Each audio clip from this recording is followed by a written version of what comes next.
Bonjour, bienvenue dans cette méditation de la parole de Dieu de Somme et les Crédits, le 21 février 2022. Nous allons méditer l'évangile de Saint Luc, chapitre 11, versets 22 à 32. Jésus refuse de donner un signe à sa génération. Il dit, aucun signe ne vous sera donné que celui de Jonas. Écoutons cet évangile du jour. Honneur et gloire à toi, Seigneur, Jésus, source d'amour, toi le chemin de vie,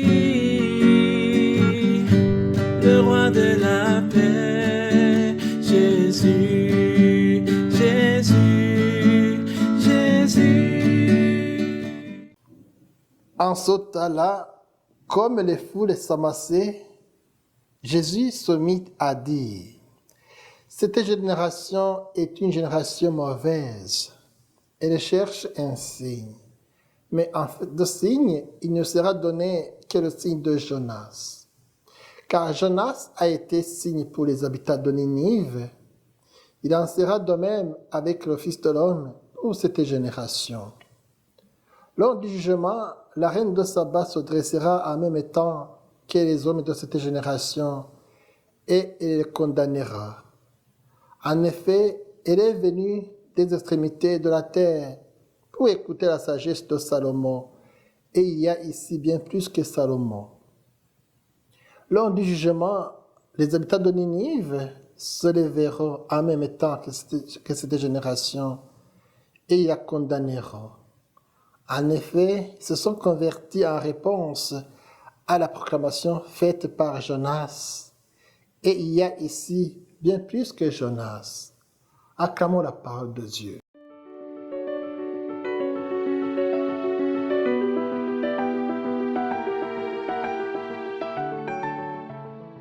Dans cet évangile, nous venons d'écouter Jésus qui refuse de donner un signe à cette génération. Pourquoi cette génération cherche un signe? Pourquoi Jésus refuse à cette génération de donner un signe? Jésus refuse de donner un signe tel qu'on lui demande, car aucun signe ne peut parler aussi fort que sa personne. Jésus ne donne pas de signe parce qu'il réalise dans sa personne la parole vivante de Dieu. Il est lui-même un signe. Tout comme Jonas fit un signe pour les Ninivites, de même le Fils de l'homme le sera pour cette génération. Il ne donne pas de signe, mais il nous fait découvrir peu à peu le mystère de sa personne pour nous faire découvrir que le royaume, c'est bien lui. Jésus veut restaurer notre relation avec Dieu. Mais voilà, au lieu d'être reçu comme le Fils de Dieu, il est suspecté. Jésus continue. Cette génération demande un signe, mais aucun signe ne sera donné à cette génération. Nous voulons des signes parce que nous ne savons pas contempler Jésus. Nous ne savons pas discerner Jésus qui est l'homme nouveau, jaillit du cœur du Père. Nous ne savons pas être frappés d'étonnement ni demeurer suspendus à ses lèvres.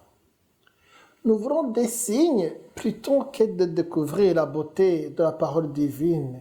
Nous voulons des signes toujours plus puissants qui nous dispensent de le chercher dans la prière, de le découvrir dans la contemplation de sa présence. Nous voulons des signes parce que nous ne savons pas voir qu'il y a autour de nous des signes qui nous le montrent. Les hommes et les femmes qui vivent quotidiennement selon l'Évangile acceptent de voir Jésus dans leur vie parce qu'ils sont des témoins qui sont transformés par la vie de Jésus. Chers amis, nous ne savons pas bien voir, sinon notre vie est rempli de signes de la tendresse de Dieu. Jésus, pourquoi il refuse de donner un signe? Jésus provoque nos regards sur sa personne. Voilà ce qu'il veut. Il est le chemin pour découvrir le visage de Dieu. Sa personne est cette porte étroite venue vers nous pour que nous puissions aller vers lui. Tout signe qui ferait de bruit ne lui rend pas témoignage. Tout signe qui suscite l'enthousiasme des foules et obstacle à sa discrétion ne lui rend pas témoignage. Et ce signe-là ne touche pas les cœurs. Le cœur, c'est là, dans ce lieu secret, qui vient nous faire signe dans notre cœur. Le signe qu'évoque Jésus aujourd'hui est celui de la conversion du cœur de l'homme. La conversion du cœur est le plus grand des signes et des miracles que Dieu peut accomplir dans notre monde. Même si la guérison du corps est un prodige désirable et fort, je dirais, les fruits d'un cœur qui se tourne vers Dieu sont encore meilleurs et parfois plus difficiles à produire. Autrefois, Jonas et la ville de Ninive s'étaient convertis pour accueillir la volonté de Dieu.